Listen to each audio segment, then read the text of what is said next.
Hey everyone, I'm Kristen, the cross stitching runner, and welcome to my channel. I want to say a big hello and welcome to all new and returning viewers. If by chance you've stumbled across this channel is all about cross stitch with a bit of life stuff thrown in. Today is Saturday, the 28th of March, and in a few days' time, we'll be getting into April, it'll be Easter, and today, or guess today's probably one of our cooler days, but for the last couple of days and for the rest of this weekend, it is going to be cold. I love it. For a good part of the southeastern areas of Australia, we're getting some cooler weather, and I love it. I love the cool weather because it means that I can justify having the hot showers and being able to snuggle up in bed with the thicker doonas and the the clothing that comes with it and the blankets and everything. I love it. There are a lot of people I know who are not so keen on the cooler weather for different reasons, and I don't think we can ever find everyone that is totally happy with the weather. And yeah, if it is what it is. It's all good. And here in Canberra with the cooler weather, um, some of us are debating about whether we turn the heater on and such, because in Canberra, at least, for people who have been living here for an extended period of time, and especially when new people come as well, we tell them about this rule of not turning the heaters on until Anzac Day, which is the 25th of April. And I don't know where this particular rule came from, but I know that it has a lot to do with the seasons over the years when frosts sort of typically show up around then, and uh, whether that's timing for when it's okay to turn the heaters on. I don't know. I know that for Michael and I, in certain years, we have turned the heater on before Anzac Day, because sometimes the weather has genuinely been so cold. We've needed it on, and at the moment, yeah, I'm just loving this cooler weather at the moment, because it also means that I can sleep a bit better too. It's just the cooler nights as well, and life just feels a little bit more comfortable with the cooler weather.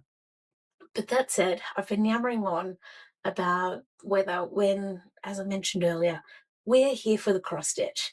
So over the last couple of weeks, I feel like I've been trying to stitch my little butt off so I can be as caught up as I practically can with a stitching challenge that I've set for myself, but also I think I'm in about my fourth year of doing the AFL Stitching Challenge. Also remembering that I didn't really do much of the challenge last year for different reasons. So I'm happy with being able to get back into that challenge. And with last fortnight's episode, I was talking about a new stitching challenge, mostly for myself, and it's also got me thinking about other stitching challenges and the effort that goes with it. I admire the groups that do like the stitching monopoly and that kind of thing, where I know that I'd be able to start organizing a stitching challenge with gusto and enthusiasm, and I'll plan it.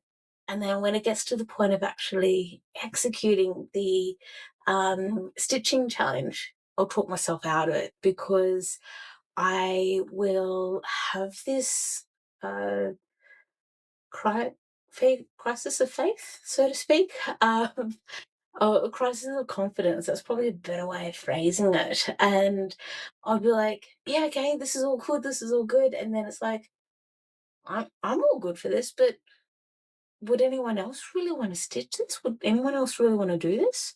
And that's where, like, I've not really implemented or um done much with the AFL Stitching Challenge in terms of having like a Facebook group and all the rest, or trying to include it on any other Facebook groups and such. And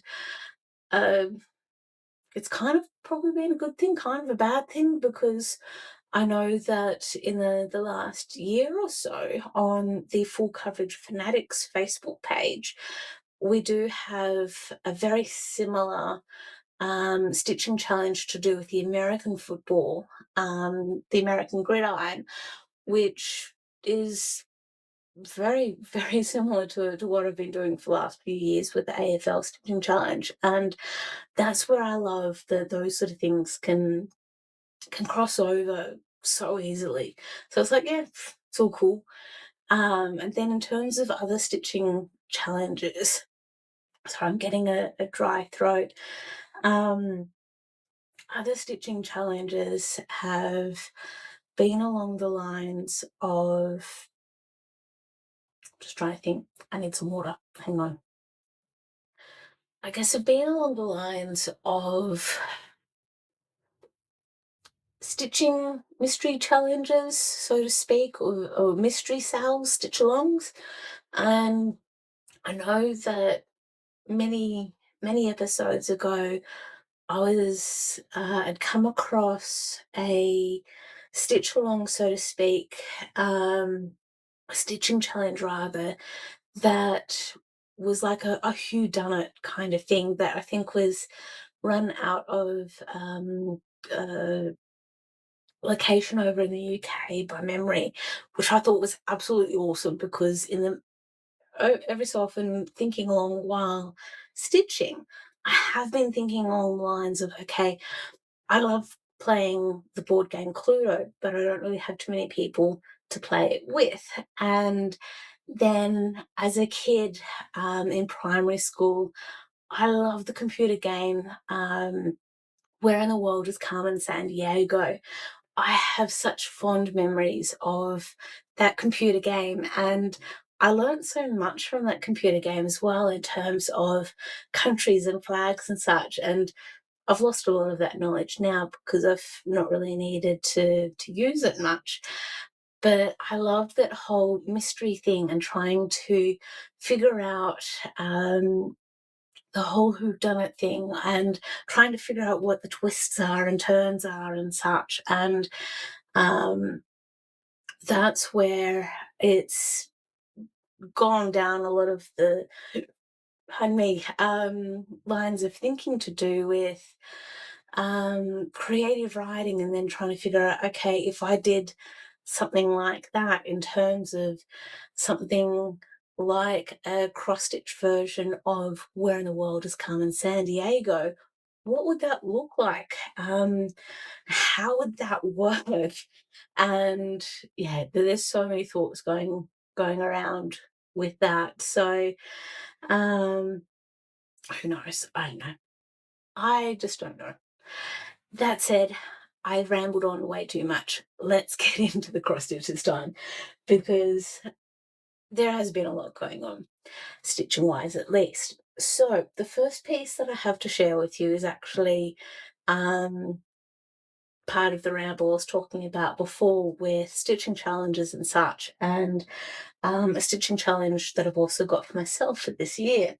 So after we were talking about the Carousels show and whether or not I'd be able to get 500 plus stitches done per day, plus all of the other stitching that I'd want to do for the AFL Stitching Challenge, I came to the disappointing conclusion. Disappointing for me, because I was near all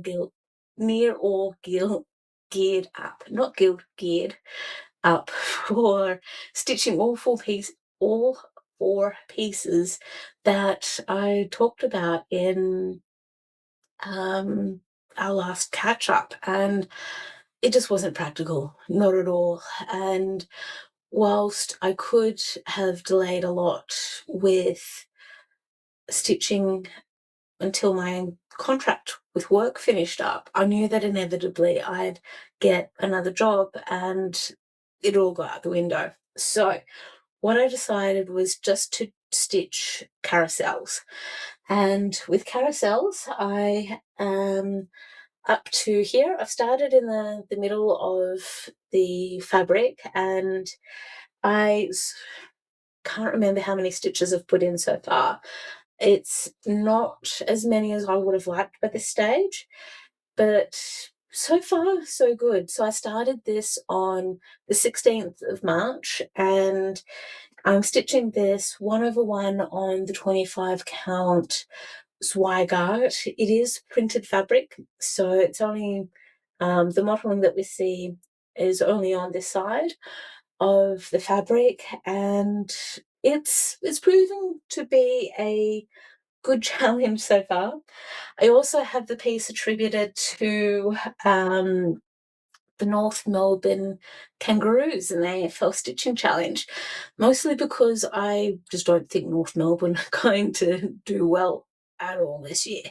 They rarely do. For as long as I've been following the AFL, they're one of the teams that typically fight it out with the West Coast Eagles in terms of who's going to get the wooden spoon. So we'll wait and see as to how all of that goes. But surprisingly, North Melbourne won a game, and I put an extra 113 stitches into Carousels, and I have at the moment figured out that I need to be putting in at least 220 stitches per day into Carousels.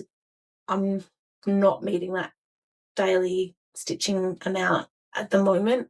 So this is where I'm looking forward to this time next week, being Easter, and having at least 4 days off work and being able to get a bucket load of stitching done. My aim for tomorrow is to be focusing mostly on Carousels and getting as much stitching into that as I practically can. It has a surprisingly large amount of confetti in it, but I think that's what makes it such a beautiful piece. Now, the next piece I have to share with you is black and white rolled up daisies. So with black and white rolled up daisies, this is roughly what it will look like when it's done. And with black and white rolled up daisies, I have put in at least, wow, so these are my notes. I have put in at least 93 stitches in. And what I'm surprised by is I completely forgot that I actually have also worked on the Pelicans piece, but I'll get to that later. So with black and white rolled up daisy, this is where I'm up to. And because of the size of this piece, the whole 93 stitches thing doesn't look like I've done a great deal, and it'll get there. I don't know if it'll be a finish for this year. It will be a finish in coming years, at least. Now, the next piece that I have to share with you is called Fight Like a Girl, and it's by Tanya, Amity. And I have put in stitches. I've put some stitches in. How many they are? I have put in 168 stitches, and I am up to here. So I've still got a bucket load more to do, but it'll be worth it in the end. I don't know when exactly I'll have this finished. Words are hard today. It is the afternoon. I'm on the downhill slide of my brain functioning and talking, so I do apologize. Okay, now with the next piece is Four Seasons Kittens, and it won't be finished this year, but it should be finished next year. And Four Seasons Kittens is going to look roughly like this. And I'm about 3/4 of the way there, and this is where I'm up to. It definitely needs a really good wash when I'm done, and then fixing up the bit of the border and all the rest, where you see some of the quarters that I have already completed. And I'm looking forward to this one being done, and mostly because it's a dimensions kit. So this is where we're up to. So with 4 Seasons Kittens, I put 110 stitches in, and I think I'm going to need to put another 68 stitches into it for round 3 of the AFL challenge that we're currently in. That said, the next piece that I have to share with you is called, I've nicknamed Spanish proverb, so just bear with. Okay, so Spanish proverb. A life half lived in a life lived in fear is a life half lived. And I have that piece attributed to Hawthorn, and they won their game and had the final score of 145 points. And this is where I'm up to.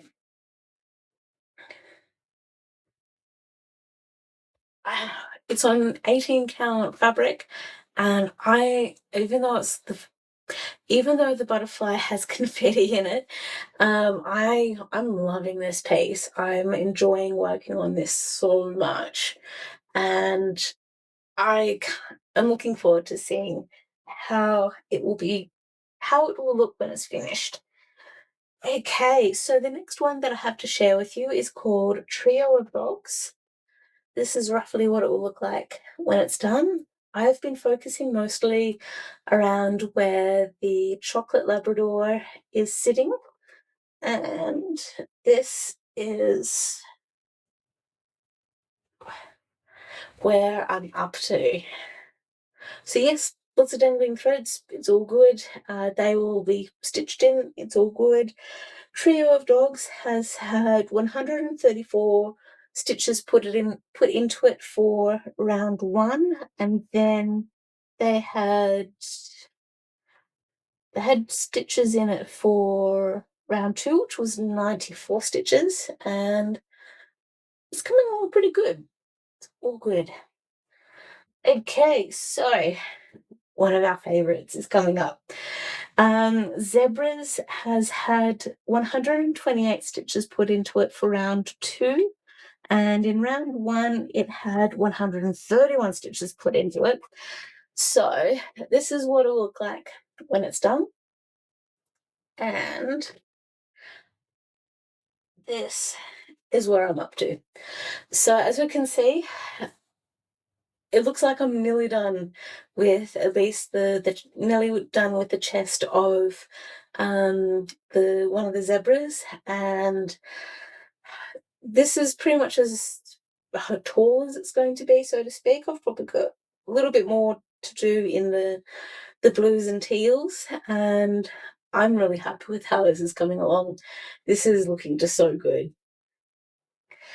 Okay, now the next one I have to share with you is actually one that I haven't really worked on for ages. It's called Patient Stitcher, and this is what it'll look like when it's done. I'm not using all of the called for colours. So where we see the slightly different colours for the border, I'm actually using this variegated thread that we see here. And this is where I'm up to. So this is being stitched on fabric by Pelicans Designs. I don't remember the name of it yet. I do have it noted down. If I find it, I'll put it in captions. But this is where I'm up to. And Patient Stitcher, I have associated with the St. Kilda Saints because patience is a virtue. And yeah, it's all cool. So in terms of Patient Stitcher, I needed to put, I think, like 78 stitches or something into it for round 2. The Saints are currently playing a game right now, and it's actually a really close game. They're playing against Brisbane Lions, and who knows? I'd like to think that Saints will win so I can put a little bit more work into patient stitching, but we'll wait and see. It's all good. So the next piece I have to share with you is called I Am a Custodian by the Black Needle Society. This is roughly what it will look like when it's done. And this is what I'm up to. So I'm a custodian. I have attributed to the football team the Fremantle Dockers, and I've put most of my stitching up near the very top of the piece, and yeah, it's coming along really well. There's a pretty good chance that I'll have it finished by the end of April, which is when the online stitching retreat will be happening. It'll actually be happening around the time of Anzac Day, so that will be pretty cool. And that one's actually been a lot of fun to do, and I'm actually looking forward to knowing that I'll have it finished around the time that I have projected. So the very, very last piece I have to share is Pelicans. Ooh. So Pelicans. Now, part of why I feel like I haven't really done much with this piece is partly because I know that I shared with you my progress of Pelicans last time we caught up, and it is a country threads design. This is what it'll look like when it's done. And with Pelicans, I had put in 104 stitches in round 2. Swans have a bye, and they have a bye this week, and in round 2 they lost their game. So yeah, it is all good.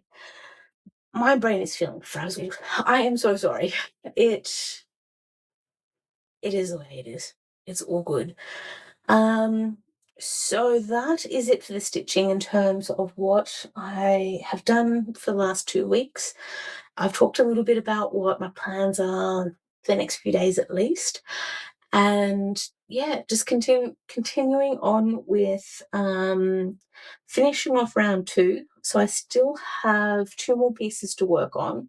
So I still need to work on piece called Pisces, because Port Adelaide won their game, and then I need to put 111 stitches into it, into Carousels, because West Coast Eagles won a game. It'll probably be the only game they win, but hey, you never know. They might surprise us. So yeah, that's pretty much it. It is a very quick episode, this one. I have actually finished listening to an audiobook. It was one that I really, really wanted to listen to. My library didn't have it in physical or digital form in terms of audio. I'm not into reading digital books because I don't have a Kindle. I don't want to own one. And for me, reading is a way for me to relax when I'm about to go to bed. And having that sort of light kind of thing, digital, awkward, me being awkward. So the audio book that I listened to was called Creepers. And I've been deep diving a little bit into watching these YouTube clips and such to do with urban exploring, and mostly because I've got these thoughts and ideas of a creative story that I'm jotting ideas and thoughts down on. I do already have a story outlined for it, and Creepers is all about a group of urban explorers that have gone into this, what I'm imagining to be this really funky looking abandoned building, and it sounds a little bit like the building was a pyramid almost. That's how I'm almost envisaging the book. And with the way the story read, it reminded me a lot of one of the seasons of American Horror Story, where if anyone has ever watched American Horror Story, especially the season that I'm thinking of where it's based in a hotel, and the owner of the hotel is a bit of a weird one. All these different murders and weird things happened in this particular hotel, where elevator shafts, things happened in it. There were certain types of abuse happening, and a few other things going on as well. That's pretty much what Creepers reminded me of. And it was one of those really twisted, bizarre kind of books to listen to. And I'm glad that I listened to it, though, because it was well written. It was a good book. I don't have a memory of who wrote it at the moment. I'll put details into places, if not a caption below and pictures and all the rest. But yeah, it was an interesting listen to. I listened to it via Audible. I've got a free subscription thing to it, and yeah, it was all good. So, just to wrap up, still doing the AFL Stitching Challenge. I am focusing on Carousels as my main stitching challenge, of making sure I can get as much stitches into it to have it finished by the end of January next year for the Canberra Royal Show. And yeah, the really cool thing is this time in 2 weeks' time. So next time we catch up for Flosstube, I will be a free agent. I am excited about it and looking forward to having a little bit of time off before I eventually start my next job, whatever that might be. And it has been a good experience. I love it. And until next time, I hope you all have a great fortnight, that you get to do a lot of stitching.